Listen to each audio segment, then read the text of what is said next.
Hi everyone, Rosie Finn here, astrologer in Olympia, Washington. And today I want to give an overview of the transits of the summer. I'm going to go through the new and full moons for June, July, August, into the new moon in September, and cover the wave of activity that is happening this summer so you can follow the rhythms of it. Basically, June is a good month for moving forward with things. It's a good time for making decisions. It's a good time for getting work done. There's a lot of grounded, forward-moving energy. When it comes to July, we start hitting some really unusual transits that have to do with the outer planets forming a significant configuration. And it is like an awakening energy. It's a pulsating energy that moves us into a new way of seeing the world, a new way of communicating with each other. There are really new ideas. There's a lot of spontaneity that happens in July. Also, a lot of synchronicity. And I think we're seeing, at least I am seeing, synchronicity happening more and more frequently. And I think that's gearing us up to be in a new conversation around how we relate to each other, how we form the structures of our reality, including what are the scientific parameters of our reality, what are the government, the structures, the agreements that we hold with each other that creates what we determine is real and what's fake. When we get to August, there's a sense of a backlash. There's a lot of activity in August that's pretty intense. So I think there's something that comes to light that wakes us up, that brings us into a new understanding happening in July. And then we see August as, this is what it's about. And I think in my experience, often when I've had an awakening moment, when I've seen my life really differently, the next thing that happens is certain things fall apart. Certain things that don't fit into my new understanding or new view of my life no longer have room, and there's a falling away, a dissolving of things. And then there's a creative time period that follows that, a renaissance. So that's what's happening this summer. We're getting ready in June. We're having some epiphany in July. We're dealing with the backlash of that, the separations, the losses, the shifting in August. And then in September, we're seeing this renaissance, this creative movement that's coming along. So let's walk through the new and full moons. Here I have up the new moon for June 14th. Late in the evening in Washington, D.C. I did all these charts for Washington, D.C. I guess it's as good of any place to focus our attention. This happens to be Donald Trump's birthday. However, his solar return, which marks the birthday astrologically, is actually happening the day before, which means that the solar return for his year is on a dark moon, which is about completions, endings, letting go. We'll see how that pans out. So June 14th, the sun and the moon are conjunct at around 24 degrees Gemini. This is opposite the galactic center. This is starting to introduce this light. It's starting to kind of bring in, all right, something is wanting to emerge into our lives. This is a very good new moon to set intentions, to think about what are the things in your life that aren't working, what are the things that are working. Do a little bit of an assessment during this time period, even just to mark the moment so that when we get to September, the September new moon on September 10th, you can kind of reflect back, oh, this is what I thought was going to happen when I wrote my intentions in June, and wow, look at what this summer has been about. The Venus is moving into Leo during this time period. The air and fire signs are where, particularly early degrees, air and fire is where the action is happening. So, Venus at this time period is introducing some creative energy, some new leadership energy happening here.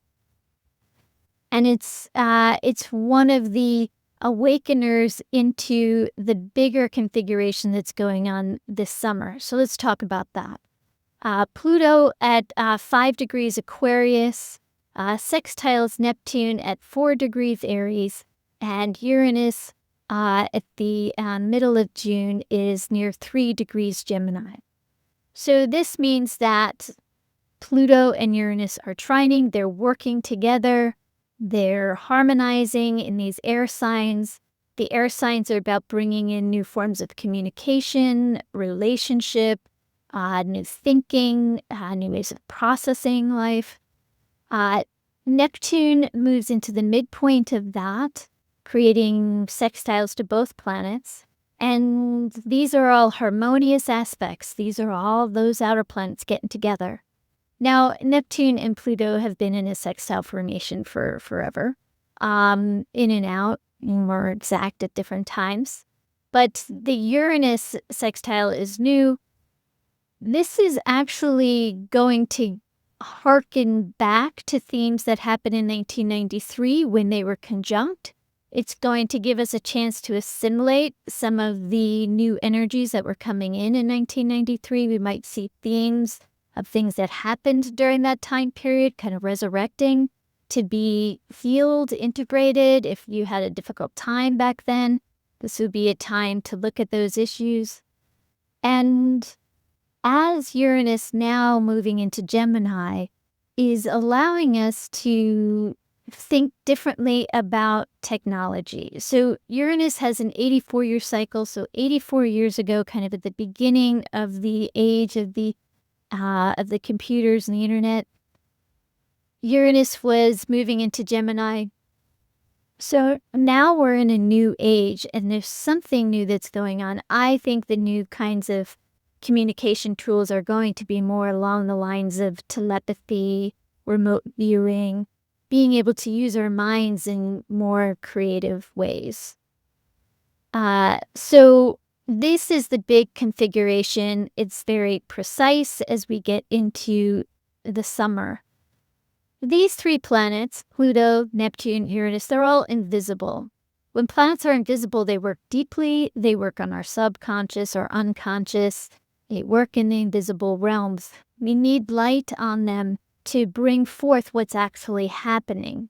So when we look at this configuration for this new moon, Venus is the planet of light that is bringing in an understanding of what's going on. Venus is illuminating the depth of Pluto and Aquarius, the revolutions, the change that's really going on. It's trining Neptune, which is bringing in new consciousness around relationships and love. What is love? What do we mean by that? How are we reframing that? And it's also sextile Uranus. So as these transits are happening, we want to look for where's the spark and how is that happening. So lovely new moon, June 14th. The full moon in June is June 29th. And here we have, again, Pluto, sextile Neptune, sextile Uranus. They're getting even closer into that 4-degree, 3-degree range. And the trigger at this time is Mars. And Mars isn't as bright as Venus. It's not as creative as Venus. It's a much more triggering of a planet. So this is a bit of an intense full moon. We want to watch travel or driving, or we just want to be a little more cautious because Mars conjunct Uranus is kind of notorious for accidents and incidences. At the same time, Mars conjunct Uranus could be synchronicity, big changes, something happening that we didn't expect that just comes out of the blue. Mars is it's in a harmony with Pluto and it's in harmony with Neptune. Both Mars and Uranus during this time period is squaring the nodes. And this is also about awakening some soul shifts that are going on in humanity.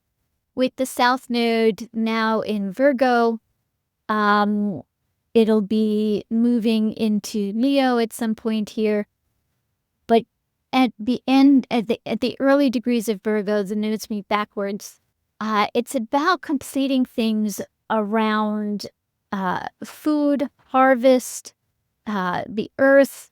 There's something around the Virgo energy. Virgo is about being able to pay attention in the moment. And Pisces, where the North Node is about dreams and visions.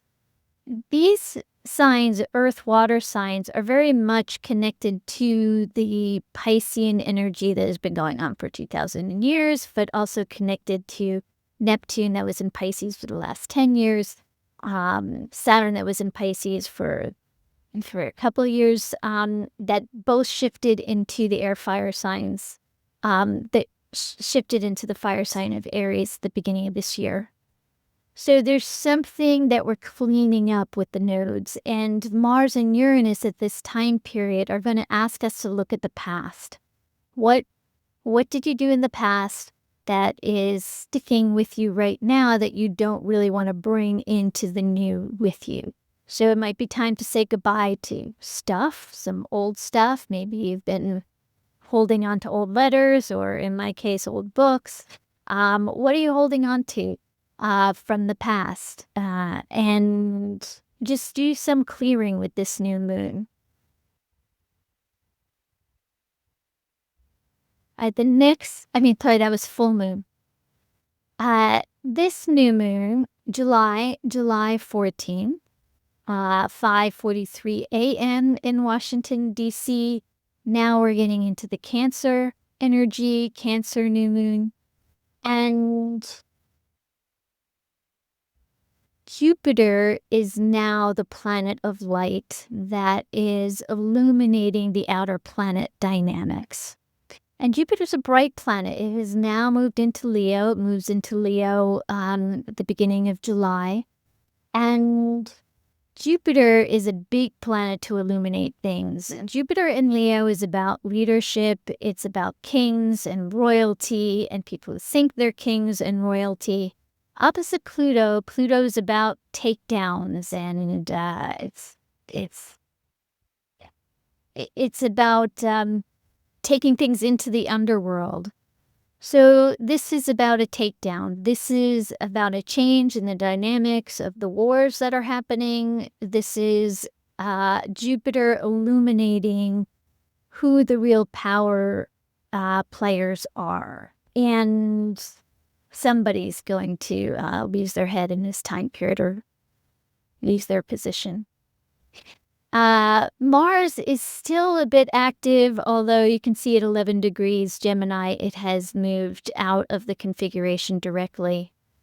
So we are now opening up to more visibility and more light with Jupiter. I think the exactness of Pluto is now 4 degrees, 35 minutes retrograding back. Neptune is 4 degrees, Aries 24, and Uranus is 4 degrees, 20. It's extremely tight configuration.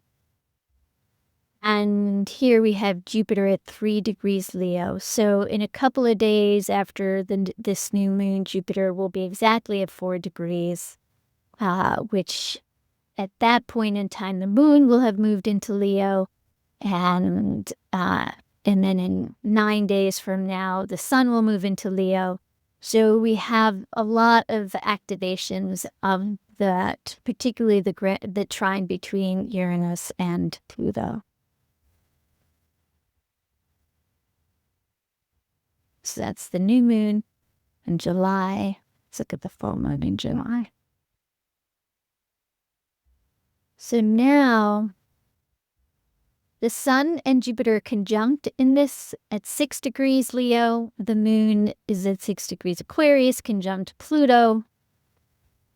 This full moon begins the eclipse season. The eclipse season begins 2 weeks before the first eclipse and ends 2 weeks after the last eclipse. I know some people use a 6-week orb. Do you want to do 6 weeks? Then we've already been in it for a month by this point in time, and then you'd be using the June 29th as the beginning of the eclipse time. I kind of feel like, just personally from my nervous system, I like to think of the eclipse time as a shorter window of time because eclipse time is really good for endings. It's really good for release. Eclipses are good for allowing to, like, throwing all the pieces up in the air and just seeing what happens when they're up in the air. And it's a lot of unknown often when we're in eclipse time. So this eclipse begins in a really powerful way because not only is Jupiter conjunct this full moon time, but it is at the power point. Jupiter is now 6 degrees, so between 4 and 14, 15 degrees is the place of power at Leo. This is the place where the planets get their most, they feel empowered, they feel emboldened, there's a courage to them. So the sun is going to be there and Jupiter is there, and so there's an emboldenedness. And that doesn't mean just the elite being emboldened, it can mean all of us being emboldened. At the same time that the moon is conjunct Pluto in this chart, which is that Pluto is in Aquarius, is what's giving power to the people. So there's a very powerful dynamic of change at this time period that is connected to the illumination of some kind of power structure that we have not been able to see before coming to light. It's hard to imagine because so much is coming to light now and we're seeing so much corruption. It's all like so obvious. I think the obviousness of it is it doesn't seem to have made much of a difference, but I think that's what these transits are here. The obviousness of the corruption that's happening, the way the power elites have held on to power and the corruption there, I think it starts to really land in a way with the people in this time period where there's real change that we start seeing happening. And because this is a very dynamic full moon at the end of July and a dynamic introduction into 6 weeks of eclipse energy.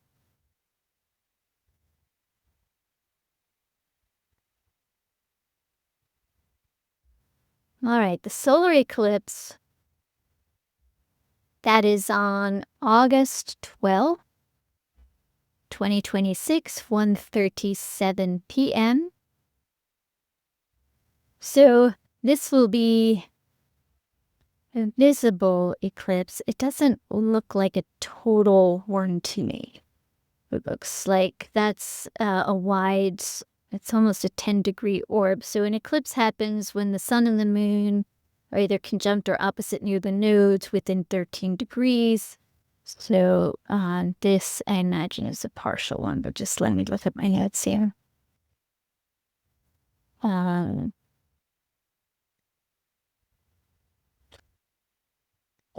Oh, I know where they'll tell me.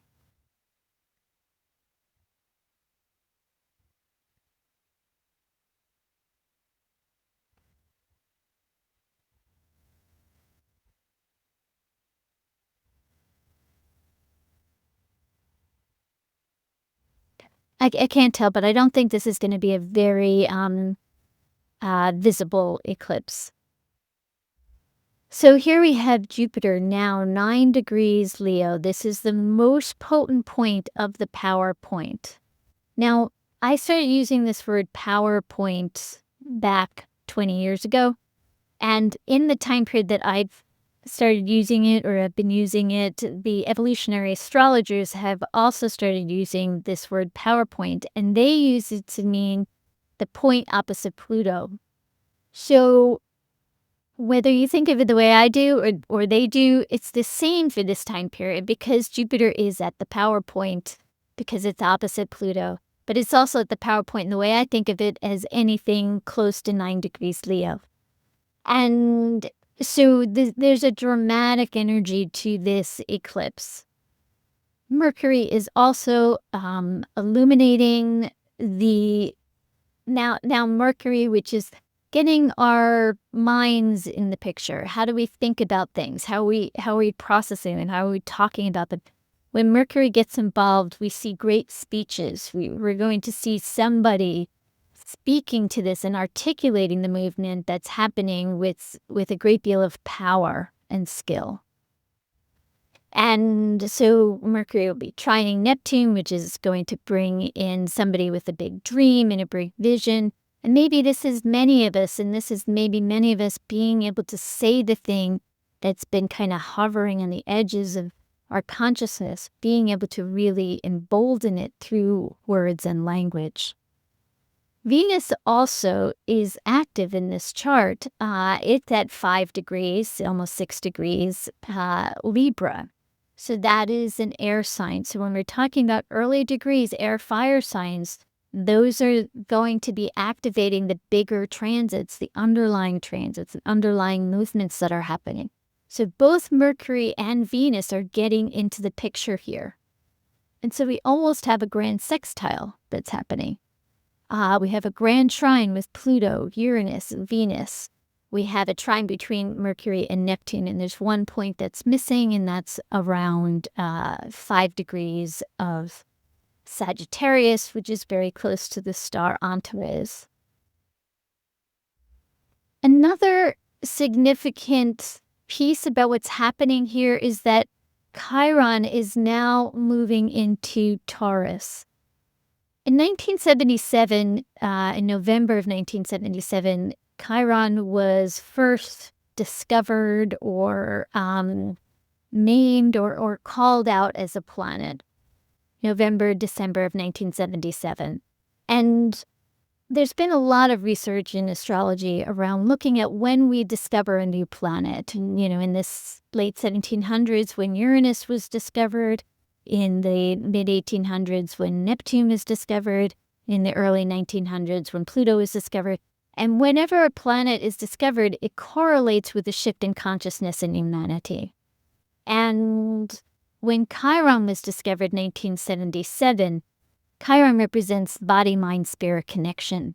And the people that are born after 1977 have a more deeply innate experience of the body-mind-spirit connection. I feel like those of us born before 77 have had to do personal growth work. We need the therapy and the meditation and to even get to the place where people who were born after 77 just innately understand and accept and have a direct experience of, yeah, my mind, my body, my spirit, they're all interconnected. I can't look at my health without thinking about what's going on emotionally for me. I can't look at emotionally what's happening without thinking physically about. It's a natural connection. So when Chiron moves back and moves into Taurus, it is coming back to the place where it was discovered. And it is moving into the Chiron return of its discovery. So this will be happening a little bit more in 2027, 2028. But as Chiron gets into Taurus, it starts hinting at our capacity to work at a new level of the body-mind-spirit connection. I think we're going to understand more about working with psychic surgery or being able to heal ourselves. I think the healing profession and the medical professions are going to go through a dramatic shift. It may be a little bit more 2027, but this Chiron moving into Taurus is going to introduce this to us.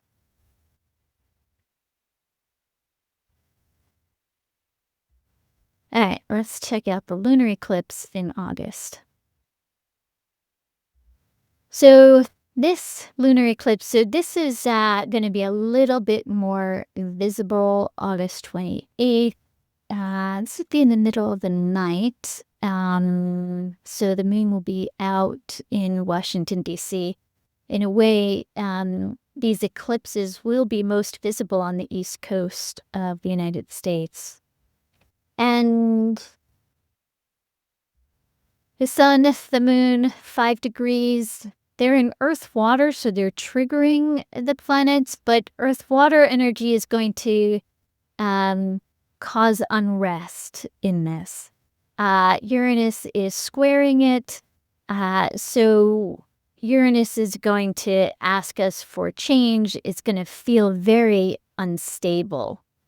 And as this instability is happening, it's going to open up possibilities that we weren't expecting. Jupiter is still at the power point. It is now in a trine to Saturn. Now, Saturn and Jupiter have this very beautiful relationship with each other that they conjunct every 20 years, and so they oppose every 20 years. And so every decade we have like the beginning of a conjunction or an opposition. So when Jupiter trines Saturn, it's helping us integrate the things that were happening in 2020. And if you recall, 2020 was the beginning of the pandemic. So that Jupiter Saturn conjunction that happened at the beginning of the pandemic, which was one of the steps towards a new society, a new world, is now in this moving into this trine that will help us integrate it. Now, Jupiter and Saturn are going to trine throughout the rest of the year. They're going to go back in and out of this trine into 2027. So this is the beginning of being able to see, okay, how did that make a difference in our lives? And how are we integrating those changes now? I think we'll see more and more information coming out about what was true and real about the decisions and the implications of the pandemic. Also, we have Mars that is squaring Saturn. This is a lot of push to make some changes in our lives. Now, one of the things that started happening, and I'm going to go back to the full moon in July. I included the declination here. We can see at the full moon in July, Mars is at 23 degrees north, 13 minutes, which means that Mars is about to go out of bounds. And Mars goes out of bounds a couple of days after this. When we look at the solar eclipse in August, we see that Mars is at 23 degrees 41 minutes, which means it's outside of the it's above 23 north 27. So above that pushes Mars out of bounds. When Mars is out of bounds, Mars out of bounds is intense. It creates a deeper agitation. It pushes us to feel like there's more energy going on. It's just more energy pumping through our heart, more energy pumping through our solar plexus. And when there's more energy, if we have things we want to get done, or we have something we're moving towards, then great, we get to use that energy. But a lot of times people are scared, or we just have things that are blocking us. And when that happens, then that Mars out of bounds can turn into frustration. It can turn into frustration towards ourselves or towards others. People are more likely to be volatile. You add to that that's happening during some powerful eclipse energy, and eclipses are very hard to figure out what we're supposed to do. So this is going to be a spiritual test for us. This is going to test our capacity to stay calm, to stay centered, even when we don't know what's happening, and even when we have a lot of energy that we want to do something with. I suggest doing some fun things during this time period. I know it goes kind of counter to what this feels like, but doing something active, maybe something, not skydiving crazy kind of active, but this can be a great time for hiking, a great time to get out into nature, get grounded, breathe some fresh air, get off the internet, get off the computers, and be in your body, get into water. I'm concerned about this energy. There's lots of fire energy connected to this, with fire signs activated, with eclipses, with the Mars out of bounds. During the hottest month of the year for the Northern Hemisphere, during a time when we're already seeing things being pretty dry in a lot of states. So this is fire energy, it's storm energy. So August is a typical time for um those twirly things, hurricanes. So warmer weather, moving throughout the Atlantic, kind of swirling around. We're just going to see more energy moving during this time period. When we get to this lunar eclipse, Mars is now almost in bounds. So the day after the lunar eclipse, Mars goes back in bounds. Both eclipses have happened. We can see that now the nodes have changed signs. They've moved from the earth water to the air fire. They're moving into a deeper resonance with the outer planets. They're connecting our soul vibrations in with what our psyches and our intuitions, our energetics are happening. So we get to work with those. And let's see what else is happening here.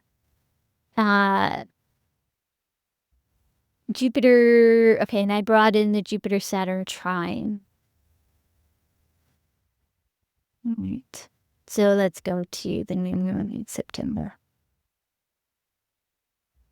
So September 10th is the official end date for the eclipses, although I kind of feel like right at the beginning of September I think we're going to see shifts dramatically after that lunar eclipse. And I think that because when Mars goes back inbounds, Jupiter is kind of getting off the PowerPoint. And Venus starts being very active at the beginning of this time period. So Venus is going to go retrograde October 2nd until November 14th, 15th.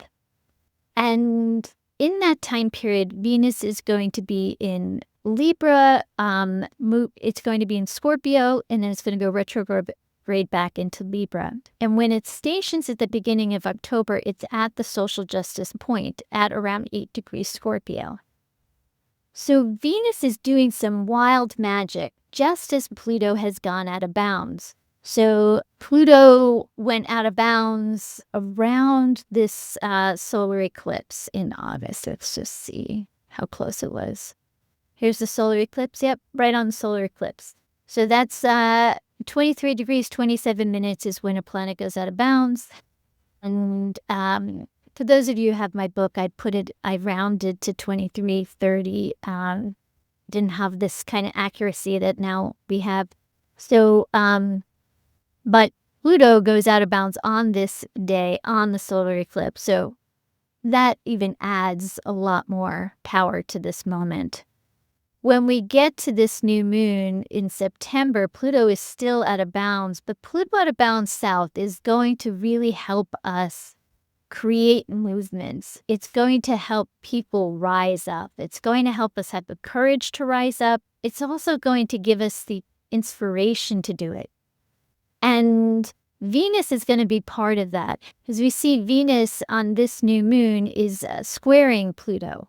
So it's kind of nudging the Pluto and Aquarius energy. Okay, it's time to find a creative way to create this really deep change where people have more power, more rights, more equality, deeper understanding, more compassion, and deeper healing. And so Venus will move into Scorpio right around this time period as Mars is back in bounds and Pluto is out of bounds. Chiron is also squaring Pluto, and so it is bringing in that body, mind, spirit connection. Do we understand what's really happening within ourselves? There's also something about the Venus retrograde. I just want to hint at the Vedic, because when we look at this chart from the Vedic perspective, and I'm going to just share it with you.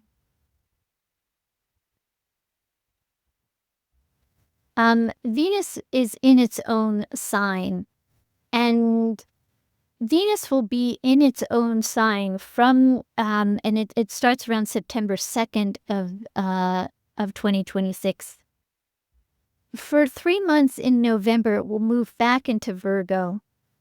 But as Venus is in its own sign, it really gives Venus a tremendous amount of power. And when Venus has power, it incites new creative, it brings us into our creative expression.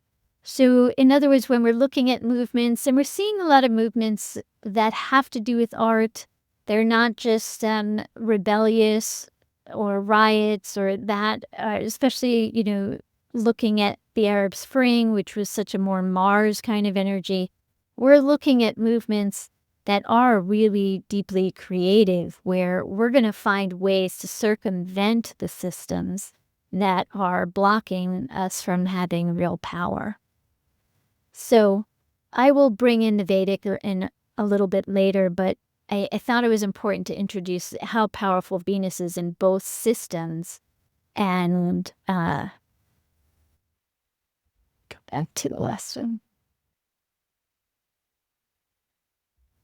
Uh, as um, as that Venus retrograde goes on, in the middle of November, when Venus stations, it will station at the star Arcturus. And if you've been tuning into David Clendon's work, or I think there's a number of people who are really tuning into the work of Arcturus and the Arcturians, this is Venus will be right there in the middle of November. So I think there's just a lot of magic that's going on throughout the fall, and quite a bit of chaos that's happening in August. And I would say the whole entire month of August. When we get to that end, that final eclipse at the end of August, the lunar eclipse, I feel like the energy starts really shifting right after this eclipse into something magical. I feel like there's a really sensitive moment of time between August 28th and September 10th. That time period feels really precious to me. I feel like I almost want to like put a creative kind of bubble around it, because it's one thing to be in a moment when we're all realizing something together, we're all waking up to something together. And then there's another kind of, that's July, and then there's August, where we are in the storm together. But how we move from storm into creative energy, I think there's a precious transition in that. That feels like the most vulnerable time in a way, from this lunar eclipse until we get to the new moon in September. So that's a time period to not plan too much into. I would say for August, don't have a tremendous amount of plans either, or at least have some flexibility about them. If you have something you're doing, just get to the airport early. If you get a feeling to not do something, don't do it. Just be a little bit more aware. I mean, that's always a good thing, right? But take your time with everything during August. In July, I would say let's just see what happens. I think it's gonna be really cool. Well, thank you all. I appreciate your support, and I appreciate being on this journey with you.